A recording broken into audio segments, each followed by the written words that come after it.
또 바다를 부어 만들었으니 그 직경이 10규빗이요 그 모양이 둥글며 그 높이는 5규빗이요 주위는 30규빗 줄을 두를 만하며 그 가장자리 아래에는 돌아가며 박이 있는데 매 규빗에 10개씩 있어서 바다 주위에 둘렀으니 그 박은 바다를 부어 만들 때에 2줄로 부어 만들었으며 그 바다를 소 12마리가 바쳤으니 셋은 북쪽을 향하였고 셋은 서쪽을 향하였고 셋은 남쪽을 향하였고 셋은 동쪽을 향하였으며 바다를 그 위에 놓았고 소의 뒤는 다 안으로 두었으며 바다의 두께는 한 손 너비만하고 그것에 가는 백가파의 양식으로 잔 가와 같이 만들었으니 그 바다에는 2000밭을 담겠더라.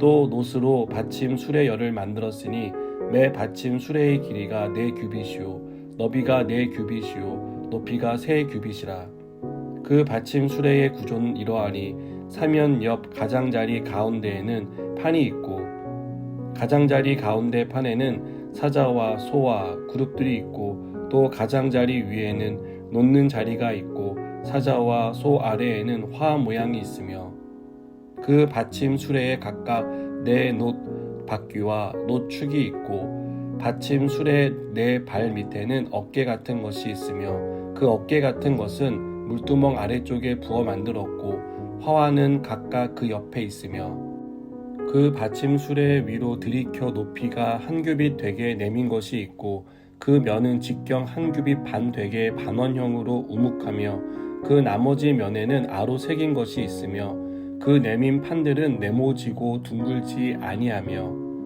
4바퀴는 옆판 밑에 있고 바퀴축은 받침 수레에 연결되었는데 바퀴의 높이는 각각 1규빗 반이며 그 바퀴의 구조는 병거 바퀴의 구조 같은데 그 축과 태와 살과 통이 다 부어 만든 것이며 받침 수레 4모퉁이에 어깨 같은 것 4이 있는데 그 어깨는 받침 수레와 연결되었고 받침 수레 위에 둥근 테두리가 있는데 높이가 반 규빗이요 또 받침 수레 위에 버팀대와 옆판들이 받침 수레와 연결되었고 버팀대 판과 옆판에는 각각 빈 곳을 따라 그룹들과 사자와 종려나무를 아로 새겼고 또 그 둘레에 화합 모양이 있더라. 이와 같이 받침 수레 10개를 만들었는데 그 부어 만든 법과 크기와 양식을 다 동일하게 만들었더라. 또 물두멍 10개를 노스로 만들었는데 물두멍마다 각각 40밭을 담게 하였으며 매 물두멍의 직경은 4규빗이라 10받침 수레 위에 각각 물두멍이 하나씩이더라. 그 받침 수레 5은 성전 오른쪽에 두었고 5은 성전 왼쪽에 두었고 성전 오른쪽 동남쪽에는 그 바다를 두었더라. 히람이 또 물두멍과 부삭과 대접들을 만들었더라. 이와 같이 히람이 솔로몬 왕을 위하여 여호와의 전에 모든 일을 마쳤으니 곧 기둥 둘과 그 기둥 꼭대기에 공 같은 머리 둘과 또 기둥 꼭대기에 공 같은 머리를 가리는 그물 둘과 또 그 그물들을 위하여 만든 바 매 그물에 2줄씩으로 기둥 위에 공 같은 2머리를 가리게 한 석류 400개와 또 10개의 받침 수레와 받침 수레 위에 10개의 물두멍과 한 바다와 그 바다 아래에 소 12마리와 속과 부삭과 대접들이라. 히람이 솔로몬 왕을 위하여 여호와의 성전에 이 모든 그릇을 빛난 놋으로 만드니라. 왕이 요단 평지에서 숫꽃과 사르단 사이에 차진 흙에 그것들을 부어내었더라. 기구가 심히 많으므로 솔로몬이 다 달아보지 아니하고 두었으니 그 놋 무게를 능히 측량할 수 없었더라.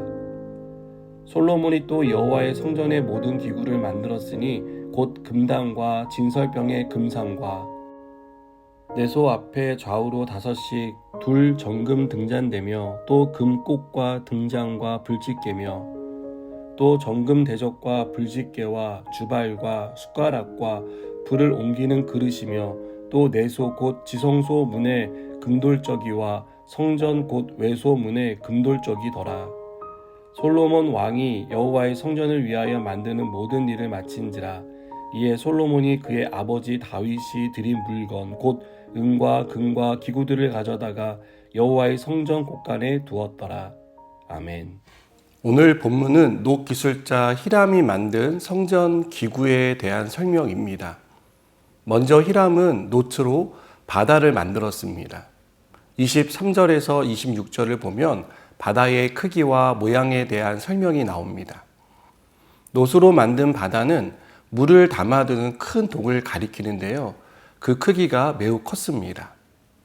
오늘 성경을 보면 지름이 4.56m, 높이가 2.28m, 둘레가 13.68m였으니 얼마나 컸는지 짐작해 볼 수 있습니다.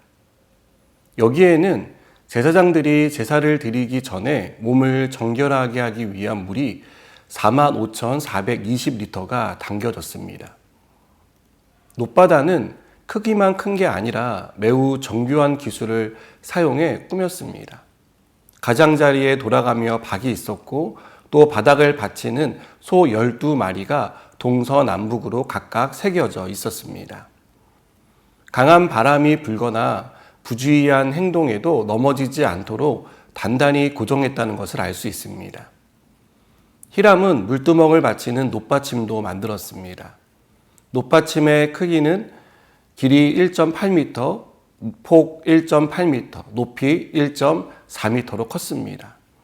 놋받침의 용도는 제사장들이 제물을 씻는 물두멍을 고정하는 데 있었습니다. 물두멍에 들어가는 물의 양은 약 908리터나 되었습니다. 많은 양의 물이 들어가기에 이동을 용이하게 하기 위해 바퀴도 달았습니다. 여러분, 이러한 자세한 설명은 우리에게 무엇을 말해줍니까? 얼마나 신경을 써서 만들었는지를 말해줍니다. 이것을 10개 만들어 성전 좌우편에 두었는데 그만큼 제사를 드리기 위해 성전을 찾는 사람이 많을 것을 예상한 것입니다. 히람은 솔로몬을 위해 작은 놋기구들도 만들었습니다. 부삭과 대접들이 대표적인 기구들입니다. 히람은 솔로몬의 명령을 받고 자신이 가진 최고의 기술을 사용해 성전의 기구를 만들었습니다. 어느 것 하나 소홀히 하지 않았고 정성을 다해 만들었습니다. 성전에 들어갈 기구들이 너무 많아서 측량하는 것을 포기해야 했을 정도로 그 양이 엄청났다는 것을 오늘 본문은 우리에게 보여줍니다. 솔로몬은 성전의 외부와 내부 공사를 하는데도 백향목을 비롯해 금을 아낌없이 사용하며 최선을 다하는 모습을 보였습니다. 어떻게 생각해 보면 상대적으로 작은 부분이라고 생각되는 노기구들을 만드는 데 있어서도 최선을 다하는 마음을 보여주고 있습니다. 이것은 우리에게 큰 교훈을 줍니다. 큰 일이든 작은 일이든 우리의 마음은 같아야 한다는 것을 가르쳐 주고 있습니다. 일반적으로 큰 일을 맡았을 때는 실수하지 않기 위해 하나하나 세심하게 챙깁니다. 또 자신이 할 수 있는 최고의 실력을 발휘해서 일을 처리합니다. 그러나 작은 일에 대해서는 큰 일을 할 때만큼 신경을 쓰지 못하는 경우가 있습니다. 여러분, 우리가 큰 일은 물론 작은 일에 있어서도 온 마음을 다하고 뜻을 다하는 사람이 되었으면 좋겠습니다. 우리는 이 땅에서 하나님의 성전으로 살아가고 있기 때문입니다. 하나님의 성전으로 살고 있다는 것은 교회 안에서뿐 아니라 교회 밖인 가정과 일터, 다른 사람과의 관계 속에서도 성전으로 살아야 한다는 것을 의미합니다. 성전 안의 기구들이 최고의 기술과 정성을 다해 제작되었듯 성전인 우리도 모든 삶에 있어서 최고, 최선을 다하는 사람이 되어야 합니다. 그래서 세상 속에서 하나님의 이름을 높이고 작은 일에 충성했다고 칭찬받는 사람이 되시기를 축복합니다. 기도하시겠습니다. 하나님, 우리를 성전으로 불러주셨는데 우리가 이 땅을 살아갈 때 큰일과 작은 일에 구분을 한 자가 아니라 정말 모든 일에 충성하고 모든 일에 마음을 다할 수 있도록 은혜를 베풀어 주시옵소서. 예수님의 이름으로 기도드립니다. 아멘.